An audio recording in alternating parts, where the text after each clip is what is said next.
మా ఆంధ్రప్రదేశ్లో తెలంగాణకి తెలంగాణ అన్న భావం ఉంటుంది. మా ఆంధ్రప్రదేశ్కి దురదృష్టం ఏంటో దౌర్భాగ్యం తెలియదు. మాకు ఎప్పుడు కులాల భావం తప్ప మేము ఆంధ్రులు అనే భావన మాకు లేదు. ఒకే ఒక్క చోట ఆంధ్రులు అనే భావం ఎక్కడ వస్తుందంటే విశాఖ స్టీల్ ప్లాంట్ ఒక్క దగ్గరే ఆంధ్రులు అనే భావన వస్తుంది. నలిగి వచ్చాము అధ్యక్ష. మీరు మీ మీద కూడా కేసులు పడ్డాయి, మిమ్మల్ని కూడా ఇబ్బంది పెట్టారు. ఇలాంటి సమయంలో one caution all of us, వ్యక్తిగతంగా నేను తీసుకున్న అధ్యక్ష, నా పార్టీ వ్యక్తులు కూడా చెప్తా ఉన్నాను, ఇది ప్రజలకు కూడా తెలియజేస్తాం. గత 5 సంవత్సరాల కాలం నలిగిపోయాం అధ్యక్ష. మేమందరం గౌరవ ముఖ్యమంత్రి గారు ఎంత నలిగిపోయారు మనందరికీ తెలుసు. ఎంత ఇబ్బంది పడ్డారు, ఇంట్లోంచి ఆడవాళ్ళు బయటికి రావాలంటే ఇబ్బంది పడ్డారు. రాష్ట్రంలో నవ్వు లేదు, భయాలు ఉండి, అలాంటి స్థాయి నుంచి మేమందరం కలిపి ప్రజల విశ్వాసాన్ని చెరుకున్నాం అధ్యక్ష. వీళ్ళు నిలబడతారని ఒక మనందరం తీసుకోవాల్సిన మా అందరికీ కూడా నేను పదే నాకు చెప్పుకుంటాను అధ్యక్ష. అది సంకీర్ణ ప్రభుత్వాలు చాలా ఛాలెంజింగ్ అధ్యక్ష.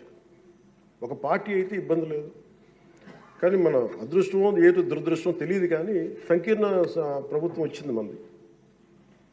అది ఎటు తీసుకున్నా కానీ our commitment is for people అధ్యక్ష. ఎన్నిసార్లు కూడా చాలాసార్లు గౌరవ ముఖ్యమంత్రి గారికి నాకు నన్ను ఇబ్బంది పెట్టి చాలామంది చాలా రకాల వ్యాఖ్యలు చేసినప్పటికీ కూడా మేము ఎందుకు బలంగా కలిసి ఉంటాం అనడానికి ఇది వారి గురించో నా గురించో లేదంటే లోకేష్ గారి గురించి ఇంకెవరి గురించే కాదు. ఇది we have committed for people అధ్యక్ష. మేము ఆంధ్రప్రదేశ్ ప్రజల కోసం మేము నిలబడి ఉన్నాం అధ్యక్ష. ఇబ్బందిగా ఉంటాయి కొన్ని కానీ సంకీర్ణ ప్రభుత్వం కలిసి లేకపోతే మటుకు ప్రజలకి మేము ద్రోహం చేసిన అవుతాం అధ్యక్ష. ఎట్టి పరిస్థితుల్లో కూడా అధ్యక్ష మేము మీకు మాటిస్తున్నాం, ప్రజలకు మేము మీ ద్వారా మాటిస్తున్నాం. మాలో ఎన్ని ఇబ్బందులు ఎన్ని ఇట్లాంటివి వచ్చినా, ఎవరైనా మాట్లాడిన గౌరవ సభ్యులు ఎవరైనా మాట్లాడిన మేము వీటిని అధిగమించి ప్రజల్లో మన్నను చూరుకొని 15 సంవత్సరాలు ఖచ్చితంగా మా ఎన్డీఏ ప్రభుత్వం ఉంటుంది. ఎన్ని ఇబ్బందులు ఉన్నప్పటికీ కూడా కింద పడతాం, మీద పడతాం, అవి మా ఇంటి విషయాలు అధ్యక్ష.